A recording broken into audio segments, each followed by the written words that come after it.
Olha, mais uns dias de carência, né? Não vai para Papudinha ou o lugar que o juiz Sérgio Moro determinar, se for confirmada a condenação, mais uma vez no TRF4, né, do recurso de Lula, porque ontem houve uma decisão, né? Até o retorno dos nomes máximos do judiciário brasileiro, Lula não deverá ser preso. Vou conversar agora com o promotor Alexandre Carrinho Muniz, que é promotor do Ministério Público Federal de Santa Catarina. Boa tarde, doutor. Situação, gostaria que o senhor analisasse conosco e explicasse para a comunidade o que aconteceu realmente. Boa tarde, Elias. Boa tarde à audiência da rádio. O que aconteceu ontem foi o que nós vimos foi uma decisão no habeas corpus, aliás, uma não decisão no habeas corpus impetrado pela defesa do ex-presidente Lula, no sentido de tentar evitar que ele fosse preso após o esgotamento da segunda instância, que ocorre lá no Tribunal Regional Federal da 4ª Região, em Porto Alegre. Perfeito. Então, quer dizer, ele vai ter mais uns dias aí de prazo até que volte a julgamento essa questão. Agora eu pergunto também, doutor Alexandre, porque vamos supor, em acontecendo uma decisão favorável ao pleito do ex-presidente Luiz Inácio Lula da Silva, e aquelas outras pessoas sejam condenadas por crime dos mais diversos, também poderão pleitear a mesma situação? Exato. A preocupação, Elias, assim, quero já de antemão dizer que não existe bandeira ideológica nessa questão. Não há aí um ativismo pró-Lula ou contra Lula, não é nada disso.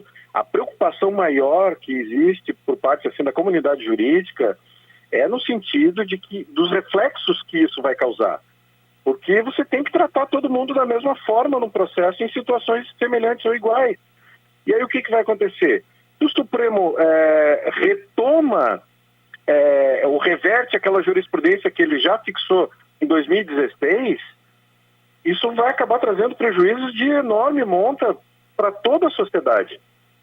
Porque se engajou num entendimento de que a pessoa que fosse acusada de um crime, julgada e condenada em primeira instância, que recorresse ao tribunal respectivo, e que lá fosse mantida essa condenação, eu teria que começar a cumprir essa pena, porque no STJ e no STF não vai se discutir se tem prova ou se não tem prova. Só vai se discutir se o processo foi rígido, se não teve nulidade processual, se não foi baseado numa lei inconstitucional, mas não sobre a prova em si. Então, houve esse entendimento em 2016 por parte do Supremo, e agora existe esse perigo de reverterem. Tudo por conta dessa mudança de entendimento que vem acenando aí o ministro Gilmar Mendes, que em 2016 era favorável à prisão após a segunda instância. E agora, do ano passado para cá, começou a dar sinais, inclusive com decisões liminares em habeas corpus, dizendo que estava mudando esse entendimento dele, né? Esse é o grande perigo.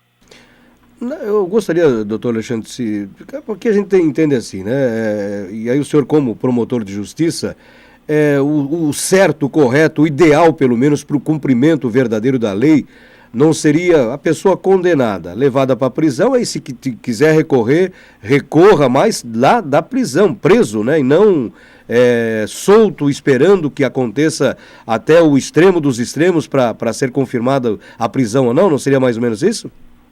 Exatamente, Elias, assim, passa por todo um crivo de um processo, ele não está sendo preso arbitrariamente, ele passa por um julgamento com direito de defesa e o juiz condena. Aí ele vai ter direito ainda a recorrer, que também vai ter todo o contraditório garantido, toda a defesa garantida, e aí se mantém essa condenação dele. Aí nós vamos ter que esperar depois um recurso especial, um recurso extraordinário, e aí vem uma série de outros recursos que acompanham isso, o agravo regimental, os embargos de declaração e por aí vai afora. Então, é uma infinidade de recursos. Só no Brasil que acontece isso.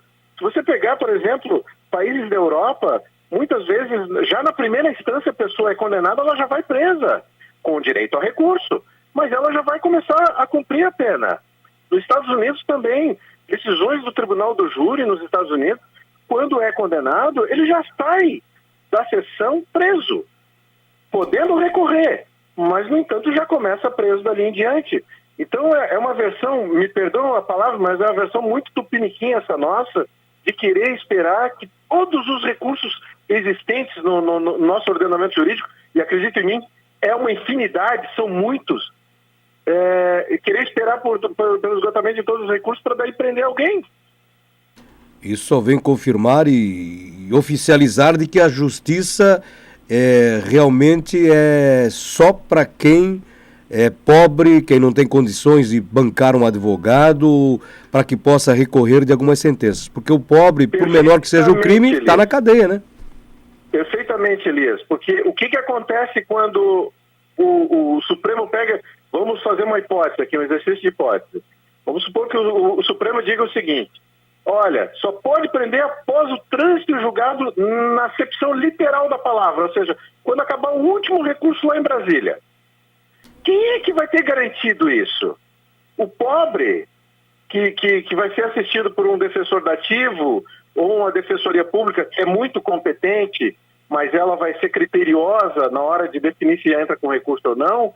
Ou aquele cara que paga muito bem o seu advogado, que vai até a última instância, porque ele trabalha pelo cliente, e ele não está errado, ele está certo, ele está usando os instrumentos que tem, mas aí o nosso ordenamento dá essa possibilidade dele pegar e recorrer até a última instância, até o último recurso. Então nós vamos ter o quê? Um direito penal seletivo, onde aqueles que são mais pobres vão começar a cumprir antes a pena. E aqueles que são mais ricos, que têm condições de pagar uma boa bancada de advogados, que possam, recurso após recurso, ir interpondo e assim protelando a prisão, esses vão cumprir a pena mais tarde, se é que ela não vai prescrever. Perfeito. Olha, conversamos aqui, muito esclarecedora essa sua conversa conosco, o promotor Alexandre Carrinho Muniz, do Ministério Público de Santa Catarina. Grande abraço, obrigado pela cortesia da conversa conosco aqui, estamos sempre à disposição. Eu que agradeço, também estou sempre à disposição, Elias. Muito obrigado.